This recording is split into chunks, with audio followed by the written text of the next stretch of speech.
पश्चिम बंगाल के सियासत इस वक्त बेहद ही ज्यादा दिलचस्प मोड़ पर खड़ी है, क्योंकि इस बार का चुनाव सिर्फ सत्ता की लड़ाई नहीं बल्कि रिकॉर्ड वोटिंग के कारण चर्चा का केंद्र बना हुआ है। पहले फेज की 105 सीटों पर वोटिंग कंप्लीट हो चुकी है और वोटिंग प्रतिशत लगभग 93% रहा, यानी पिछले पिछले चुनाव के मुकाबले काफी ज्यादा। और अगर यही ट्रेंड आगे तक जारी रहा तो यह बंगाल के इतिहास का सबसे बड़ा वोटिंग टर्नआउट साबित हो सकता है। साथियों, आपको बता दें 2021 के विधानसभा चुनाव में पश्चिम बंगाल में केवल 82% वोट डाले गए थे, लेकिन इस बार 93% यह आंकड़ा पहुंच गया। साथियों, अगर पश्चिम बंगाल के इतिहास की मैं बात करूं तो अब तक कुल 17 विधानसभा चुनाव पश्चिम बंगाल में हो चुके हैं और सिर्फ 4 बार सत्ता परिवर्तन हुआ है।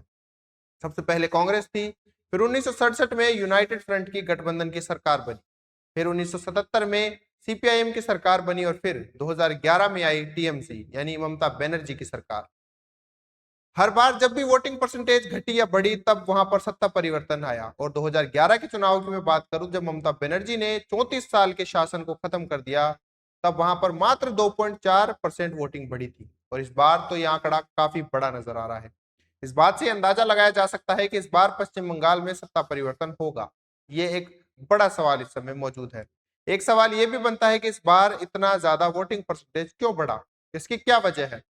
साथियों, इसकी सबसे बड़ी वजह बना एसआईआर यानी स्पेशल इंटेंसिव रिवीजन।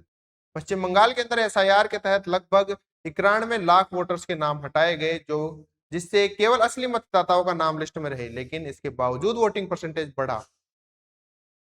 दूसरी बड़ी वजह यह रही कि महिला वोटर्स की चुनावी भागीदारी। साथियों, इस बार पश्चिम बंगाल में महिला वोटर्स ने चुनाव में काफी अच्छी मात्रा में या यूं कहे काफी अच्छी मात्रा में चुनाव में रुझान दिखाया। और इस बार चुनाव में महिलाओं को लेकर दोनों बड़ी पार्टियों यानी टीएमसी और बीजेपी ने कई बड़े वादे किए। एक तरफ टीएमसी ने लक्ष्मी भंडार योजना की राशि को 500 रुपए बढ़ाने का ऐलान किया, तो दूसरी तरफ बीजेपी ने महिलाओं को हर महीने 3000 रुपए और मुफ्त बस यात्रा और 33% आरक्षण देने जैसे बड़े वादे किए, जिससे कि महिला वोटर्स काफी ज्यादा चुनाव से जुड़ी। अब पिछले कुछ चुनाव का ट्रेंड ये बताता है कि महिला वोटर जिस पार्टी से जुड़ जाती है उसका गेम बदल जाता है। तो अब देखना यह भी होगा कि पश्चिम बंगाल की महिलाएं किस तरफ जाती है। साथियों, इस चुनाव में परसेंटेज बढ़ने की एक बड़ी वजह सुरक्षा व्यवस्था भी रही। चुनाव के लिए लगभग 2.4 लाख जवानों की तैनाती की गई। एसीएलईडी के मुताबिक पिछले 16 साल के रिकॉर्ड को देखें तो पश्चिम बंगाल में सबसे ज्यादा हिंसक बताया गया है पश्चिम बंगाल को। इसलिए इस बार हर 150 वोटर्स पर एक सुरक्षाकर्मी लगाया गया है और इसलिए हिंसा नहीं हुई और वोटर्स भी बढ़े हैं। एक सबसे बड़ी वजह जनता सत्ता परिवर्तन चाहती है, इस बार ये भी माना गया है। पिछले 15 साल से ममता बनर्जी सीएम है और इतने लंबे समय से वहां अपराध और बेरोजगारी जैसे मुद्दे उठते हुए दिखाई देते हैं। और ऐसा माना जाता है कि किसी भी सरकार के लिए 15 साल यानी 3 कार्यकाल काफी होते हैं बदलाव लाने के लिए, खासकर आजकल के डिजिटल दौर में। और आज की युवा जनरेशन, युवा वोटर्स ने पिछले 15 सालों से टीएमसी के अलावा कोई सरकार देखी नहीं है पश्चिम बंगाल में। ऐसे में इस बार सत्ता की रोटी पलटने के चांस भी काफी ज्यादा दिखाई दे रहे हैं। साथियों, बीजेपी और तृणमूल कांग्रेस दोनों ने इस चुनाव को आर पार की लड़ाई बना लिया है। बीजेपी के लिए खुद प्रधानमंत्री नरेंद्र मोदी और गृह मंत्री अमित शाह पश्चिम बंगाल चुनाव पर खुद धरातल पर उतरे और प्रचार किया। अमित शाह तो 27 अप्रैल तक पश्चिम बंगाल में रुके हुए हैं और बूथ लेवल पर कोऑर्डिनेशन कर रहे हैं।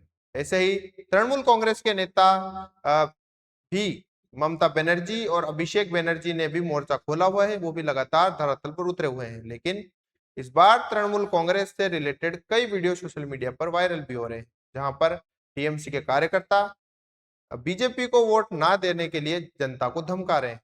ऐसे भी कई वीडियोस वायरल हो रहे हैं। इस वजह से भी कहीं ना कहीं ये देखा जा रहा है कि ममता बनर्जी और टीएमसी की वोटिंग परसेंटेज पहले के मुकाबले गिर सकती है और इस बार सत्ता परिवर्तन के चांस काफी ज्यादा दिखाई भी दे रहे हैं। फिलहाल के लिए यह अनुमान लगाना मुश्किल है कि पश्चिम बंगाल में वोटर्स टर्नआउट बढ़ने से किस पार्टी को ज्यादा फायदा मिलेगा, बीजेपी को या तृणमूल कांग्रेस को।